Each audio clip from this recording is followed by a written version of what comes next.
साथियों, गुरुदेव रविंद्रनाथ ठाकुर ने एक बार कहा था,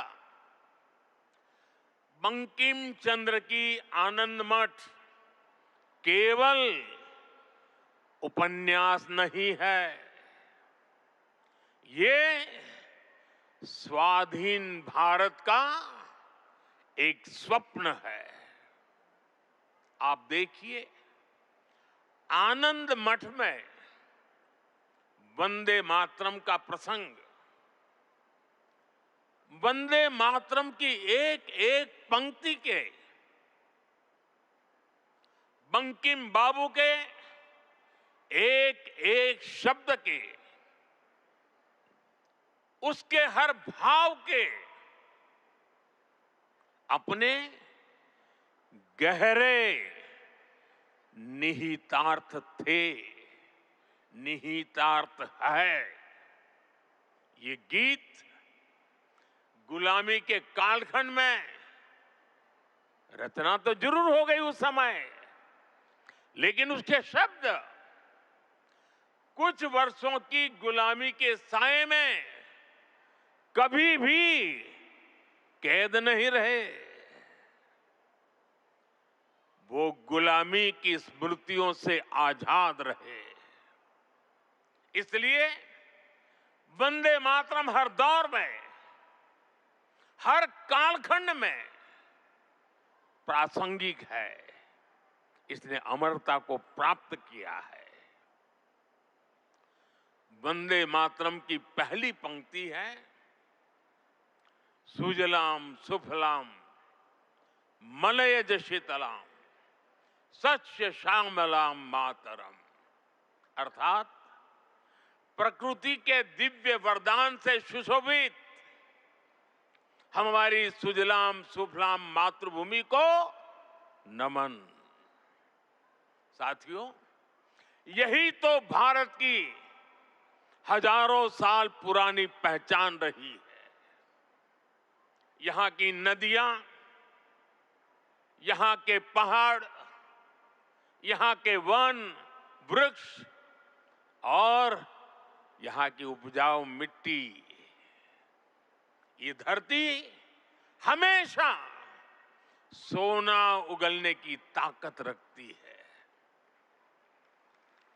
सदियों तक दुनिया भारत की समृद्धि की कहानियां सुनती रही थी। कुछ ही शताब्दी पहले तक ग्लोबल जीडीपी का करीब 1/4 हिस्सा भारत के पास था। लेकिन भाइयों बहनों, जब बंकिम बाबू ने वंदे मातरम की रचना की थी, तब भारत अपने उस स्वर्णिम दौर से बहुत दूर जा चुका था। विदेशी आक्रमणकारियों ने उनके हमले, लूटपाट, अंग्रेजों की शोषणकारी नीतियां, उस समय हमारा देश गरीबी और भूखमरी के चंगुल में करा रहा था। तब भी बंकिम बाबू ने उस बुरे हालात के स्थितियों में भी, चारों तरफ दर्द था, विनाश था, शोक था, सब कुछ डूबता हुआ नजर आ रहा था। ऐसे समय बंकिम बाबू ने समृद्ध भारत का आह्वान किया, क्योंकि उन्हें विश्वास था कि मुश्किलें कितनी भी क्यों न हो, भारत अपने स्वर्णिम दौर को पुनर्जीवित कर सकता है। और इसलिए उन्होंने आह्वान किया, वंदे मातरम। साथियों, गुलामी के उस कालखंड में भारत को नीचा और पिछड़ा बताकर जिस तरह अंग्रेज अपनी हुकूमत को जस्टिफाई करते थे, इस प्रथम पंक्ति ने उस दुष्प्रचार को पूरी तरह से ध्वस्त करने का काम किया।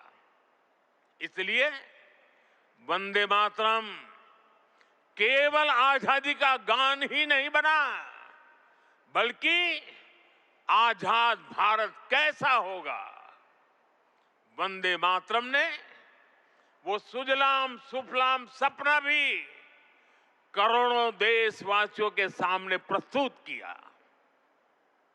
साथियों, आज ये दिन हमें वंदे मातरम की असाधारण यात्रा और उसके प्रभाव को जानने का अवसर भी देता है। जब सन 1875 में बंकिम बाबू ने बंग दर्शन में वंदे मातरम प्रकाशित किया था, तो कुछ लोगों को लगता था कि ये तो केवल एक गीत है, लेकिन देखते ही देखते वंदे मातरम भारत के स्वतंत्रता संग्राम का कोटि कोटि जनों का स्वर बन गया। एक ऐसा स्वर जो हर क्रांतिकारी की जबान पर था, एक ऐसा स्वर जो हर भारतीय की भावनाओं को व्यक्त कर रहा था। आप देखिए, आजादी की लड़ाई का शायद ही ऐसा कोई अध्याय होगा जिससे वंदे मातरम किसी न किसी रूप से जुड़ा नहीं था। 1896 में गुरुदेव रवींद्रनाथ ठाकुर ने कोलकाता अधिवेशन में वंदे मातरम गाया। 1905 में बंगाल का विभाजन हुआ।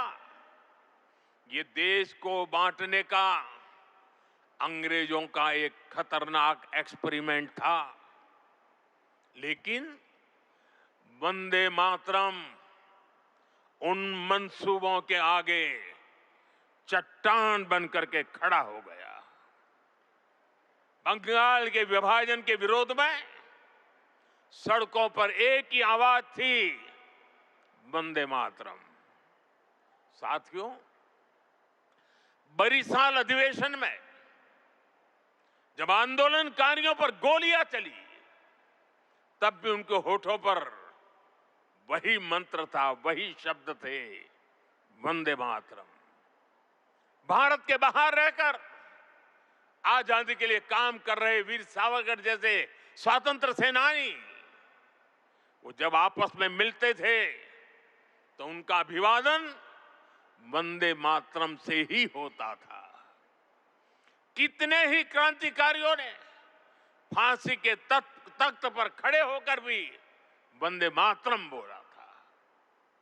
ऐसी कितनी ही घटनाएं, इतिहास की कितनी ही तारीखें, इतना बड़ा देश, अलग अलग प्रांत और इलाके, अलग अलग भाषा बोलने वाले लोग, उनका आंदोलन, लेकिन जो नारा, जो संकल्प, जो गीत हर जबान पर था, जो गीत हर स्वर में था, वो था वंदे मातरम।